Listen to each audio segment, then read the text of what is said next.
입니다. 건강보험 흑자 32조 원으로 어린이 노인 입원비부터 무상으로 건강보험 보장성을 획기적으로 강화하라. 획기적 보장성 없는 보험료 인상 반대한다.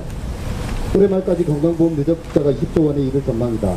여기에 정부가 2007년부터 15년까지 미납한 국고지원금 12조 3천억 원을 합하면 모두 32조 3천억 원이다.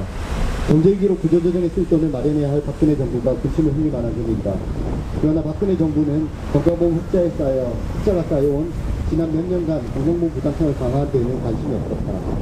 병원내 공급자들에게 돌아가는 내년도 건강보험 흑자를 최근 10년간 가장 높은 수준인 2.30%로 확정한 데서 보듯이 국민들이 낸 보험료로 공급자들이 배를 불려준 일에 더 관심이 싹다 해도 과언이 아니다.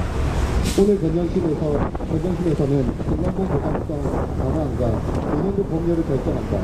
매년 국민들이 보장성 강화 요구를 냉정하게 외면해온 건전심이지만 우리는 오늘도 다시금 획기적인 보장성 강화를 촉구하고 보험료 인상을 반대한다.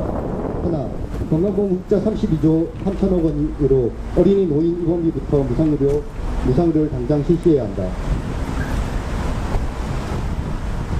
한국은 OECD 국가 중 소득이 없는 어린이, 노인에게도 높은 본인 부담금을 지워 이들이 치료를 포기하도록 하는 몇 안 되는 의료복지 후진국이다.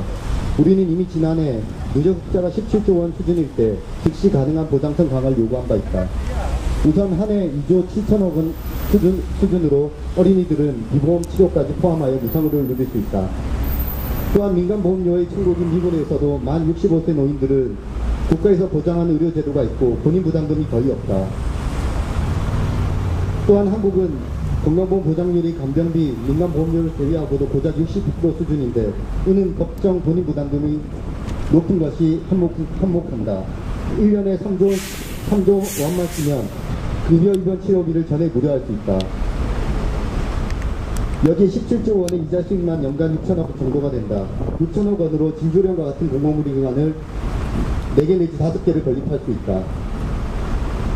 이는 의료 공백지에 공공의료기관을 확충한 기반이 될 것이다. 이제 32조 3천억 원이라는 숫자 수준에서 할 수 있는 보장성 강화는 더 많을 것이다. 그것이 부족한 보건의료 인력도 OECD 평균 수준으로 충원해야 된다. 이 건강보험 누적 흑자 32조 3천억 원에 겨우 8천억 원의 보장성 강화는 직무유기다. 건강보험은 2013년 3조 원, 2014년 4조 6천억 원, 2015년 4조 원으로 매년 천문학적 수준 흑자를 기록하고 있다. 올해도 3조 원 이상 흑자를 기록할 것으로 예상된다. 이는 무엇보다 높은 본인 부담률 때문에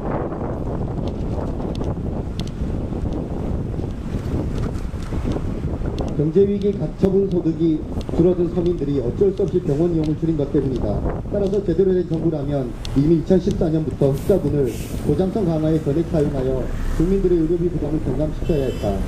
박근혜 정부는 작년 2월经济보장성 계획을 발표하면서 내년 고작 3천억 원에서 8천억 원의 보장성 강화안을 제시했다. 올해도 이런 범위를 벗어나지 않을 것 같다. 이는 누적된 건강보험 흑자의 대부분을 기여자인 국민들에 대한 국민들에 대한 기망행위이며 그간 잘못된 보험료 지출 추계로 넘치는 보험료를 거둔 현 정부의 책임을 물어야 할 문제이다. 박근혜 정부는 32조 3천억 원을 놔두고 실손 보장성 강화를 제시하는 국민 배신 행위를 중단해야 한다.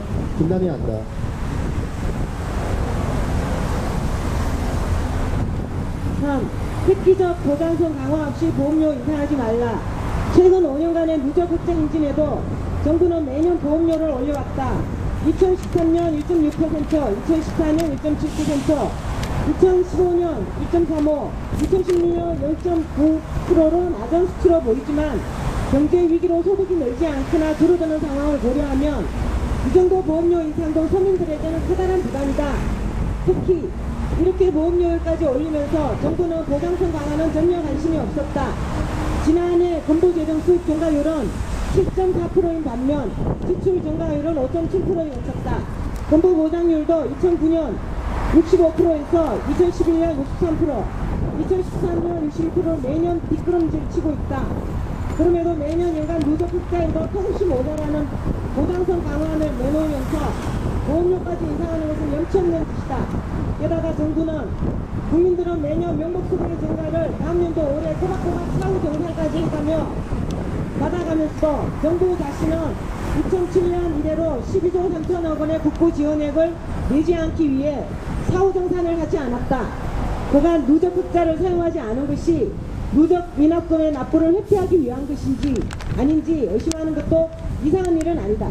나아가 기획재정부가 건강보험 흑자를 금융시장에 투자하려는 계획을 내놓은 것은 박근혜 정부가 일몰을 내년까지로 1년 연장한 국고지원마저도 중단하라는 것은 아닌지 의심케 한다. 현재 한국의 국고지원은 일본의 37%, 대만의 26%와 비교해 고작 13.7% 수준이다. 건강보험 보장성 강화와 지속적인 재정 안정을 위해 국고지원은 더욱 확대되어야 한다.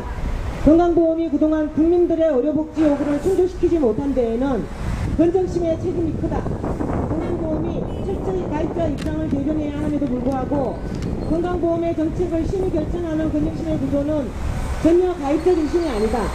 가입자 대표, 공급자 대표, 공익대표라는 중립적인 모양새와 달리 항상 가입자는 선발 실패였다. 엄청난 흑자 누직에도 제자리 걸음인 보장률, 그런데도 가차없이 오르기만 하는 보험료, 그리고 공급자 수가 인상이 이를 방증한다. 건정심이 공급자들의 민원 처리 기구로 전락했다는 소리를 들어도 이상할 게 없다. 건강보험이 보장성을 강화하고 국민들의 사랑을 받기 위해 가입자의 이해를 올바르게 대변할 수 있는 건정식 구조를 개혁하는 일도 꼭 필요하다. 2016년 6월 28일 어린이와 제주와 무상의료 실현을 위한 운동본부